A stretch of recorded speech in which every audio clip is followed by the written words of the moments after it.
Queridos hermanos, estamos celebrando este quinto domingo del tiempo de Pascua. Vamos a leer el texto del Evangelio que la Iglesia nos propone para meditar en este día, el Evangelio según San Juan. Jesús dijo a sus discípulos: Yo soy la vid verdadera y mi Padre es el viñador. Él corta todos mis sarmientos que no dan fruto. Al que da fruto lo poda para que dé más todavía. Ustedes ya están limpios por la palabra que yo les anuncié. Permanezcan en mí como yo permanezco en ustedes. Así como el sarmiento no puede dar fruto si no permanece en la vid, tampoco ustedes si no permanecen en mí. Yo soy la vid, ustedes los sarmientos. El que permanece en mí y yo en él da mucho fruto, porque separados de mí nada pueden hacer. Pero el que no permanece en mí es como el sarmiento que se tira y se seca, después se recoge, se arroja al fuego y arde.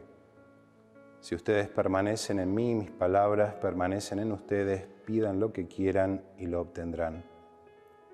La gloria de mi Padre consiste en que ustedes den fruto abundante y así sean mis discípulos.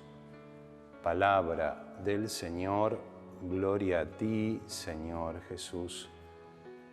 Queridos hermanos, estamos celebrando este quinto domingo de Pascua, este 2 de mayo, que nos toca de manera particular aquí en el Santuario del Divino Señor de Renca. Mañana 3 de mayo vamos a celebrar esta fiesta diocesana, que este año también ha tenido características parecidas a las del año pasado, pero que no ha dejado de fomentar nuestra fe, nuestra confianza en Dios y ese abandono providente en saber que Dios sabe por qué permite lo que permite y que incluso en las situaciones más adversas Dios saca siempre de los males bienes.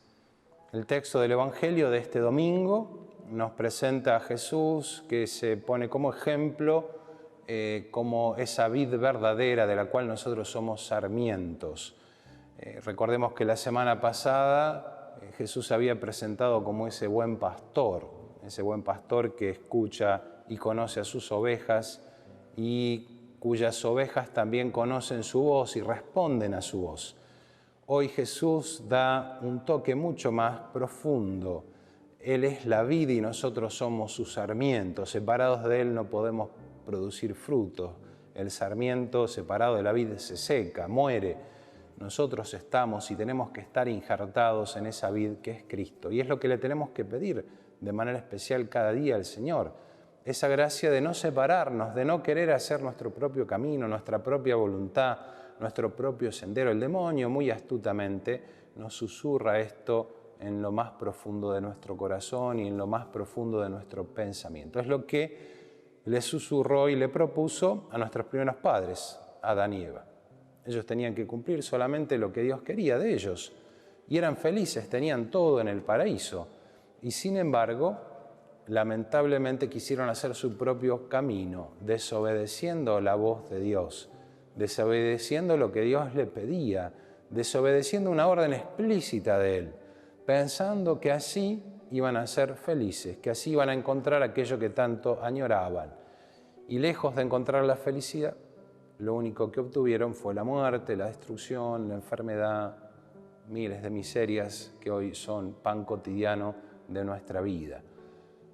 Nosotros somos los sarmientos, no podemos subsistir por nosotros mismos y en esto nosotros nos tenemos que convencer. El demonio nos sigue susurrando que somos autosuficientes, que no necesitamos ni de nada ni de nadie y mucho menos de Dios. Esto sigue estando presente y mucho más en el hombre moderno, en el hombre actual, este hombre que es capaz de muchas cosas. La ciencia hoy nos ha dado la posibilidad de grandes avances, de grandes logros que tal vez hace siglos ni se tenían ni se pensaban. Pero esto también conlleva una gran tentación, esa tentación de creernos Dios, de creernos que podemos jugar con la vida nuestra, con la vida de los demás. Pensemos cuántos crímenes horrendos se cometen con el afán de hacer ciencia. Pensemos en los embriones generados en laboratorio, esos embriones que muchas veces son congelados, y que pasan años y años hasta que algún vientre los recibe. Esos embriones que muchas veces se utilizan para experimentos y son seres humanos porque ya se unió el gameto masculino y el femenino y ya hay un alma. Y sin embargo el hombre de hoy juega a ser Dios, juega a crear la vida, juega a disponer la vida de los demás. Esto nos ha parado a un paso de un abismo, ese abismo que delimita nuestra esencia humana de la esencia animal. Y lamentablemente muchas veces corroboramos que el hombre termina siendo mucho peor a lo que en realidad debería ser por su propia naturaleza. Yo soy la vid verdadera y ustedes son los sarmientos. Nuestra vida consiste en estar unidos a la vid. Pero unidos a la vid quiere decir recibir de Él su savia, recibir de Él su vida divina, esa vida divina que nos tiene que transformar, que nos tiene que nutrir. Por eso la importancia de la vida sacramental, por eso la importancia de la oración, por eso la importancia del cumplimiento de los mandamientos, por eso la importancia de creer todo lo que Dios nos ha revelado y que está contenido en el credo. No es que yo elijo qué creer. Yo creo en la iglesia, pero no creo en los curas. Yo creo en la iglesia, pero no eso de confesarme con un pecador. ¿Quién soy yo para decirle a Dios que... Es decir, como si, no sé, sería irrisorio que si me tengo que operar, yo le voy a dar clase al médico que me va a operar, al doctor. Es decir, mire, doctor, cuando usted corte, por favor, o al anestesista, mire, cuando usted me vaya a poner anestesia, pongo en manos del doctor, en manos del anestesista y confío. Cuánto más en el plano divino. Ya lo hemos hablado en otra ocasión a este tema, de que la fe implica creer lo que el otro me ha revelado. Y no dispongo yo qué creer, sino tengo que creer todo lo que Dios me ha dicho. Jesús se presenta como esa vid verdadera. Si nosotros queremos dar fruto, esos frutos de vida eterna, tenemos que estar unidos a Él. Al árbol se lo conocen por su fruto. Un árbol bueno da frutos buenos, un árbol malo da frutos malos. ¿Cuáles son nuestros frutos? ¿Qué frutos damos nosotros? ¿Qué frutos damos en nuestra vida espiritual, en nuestra vida de la gracia, en nuestra vida de apostolado, en nuestra vida de católicos? ¿Damos realmente frutos? ¿O en realidad toda nuestra vida pasa por un solo aspecto, el económico, tratar de estar bien económicamente? Nuestra vida no es eso solamente, es un aspecto nada más. Hay aspectos mucho más fundamentales, mucho más importantes y que hacen a la salvación de mi alma, a la salvación de aquellos que están cerca mío. Y que Dios ha querido que sea precisamente así. Por eso Dios me puso en este momento histórico, en esta familia, en este trabajo, en este círculo de amigos, en este pueblo, en esta provincia. Podría haber nacido en cualquier otro lado, en otra época, pero Dios me puso acá. Y yo tengo que dar fruto aquí, donde Dios me puso. A veces uno añora otras realidades. Añoramos otra familia, otro pueblo, otro trabajo, otra parroquia. Y nos pasamos la vida pensando en lo que podría haber sido y no es. Y en realidad eso nos amputa las manos para poder hacer lo que realmente tenemos que hacer. No existe la familia perfecta, no existe el pueblo perfecto, no existe la parroquia perfecta, no existe el trabajo perfecto, el colegio perfecto o los compañeros perfectos, no existe. Y Dios me puso donde yo estoy porque Él quiere que yo dé fruto aquí. Pero para que yo dé fruto aquí me tengo que convencer que este es el lugar que Dios quiso para mí, con sus miserias y con sus virtudes, con sus cosas buenas y con sus cosas malas. Tal vez Dios quiere que yo sea el germen para que ese ámbito, ese lugar donde yo estoy, empiece a cambiar.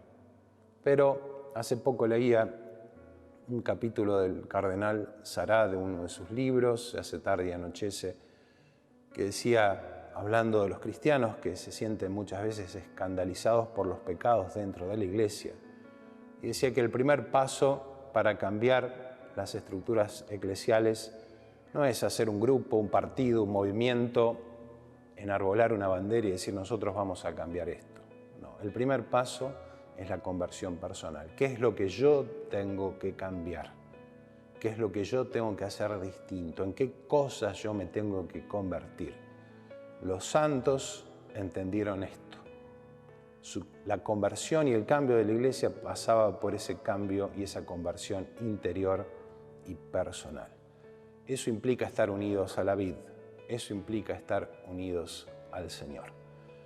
Aprovechemos a pedirle en esta ocasión al Divino Señor de Renca, a quien estamos ya prontos a celebrar, para que nos ampare, para que nos proteja a nuestro pueblo, Él que ha querido estar después de muchos años y seguir estando junto a nosotros, junto a su pueblo, que nos siga bendiciendo. Que la contemplación de ese Jesús que está en el madero, de ese Jesús que ha sufrido y padecido por nosotros, también nos enseña a comprender nuestra vida como cristianos, nuestra vida como iglesia, ese sentido sacrificial, ese sentido de nuestra fe muy unida, estrechamente unida al misterio de la cruz.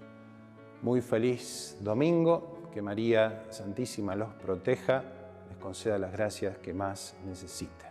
Y la bendición de Dios Todopoderoso, Padre, Hijo y Espíritu Santo, descienda sobre ustedes y permanezca para siempre. Amén.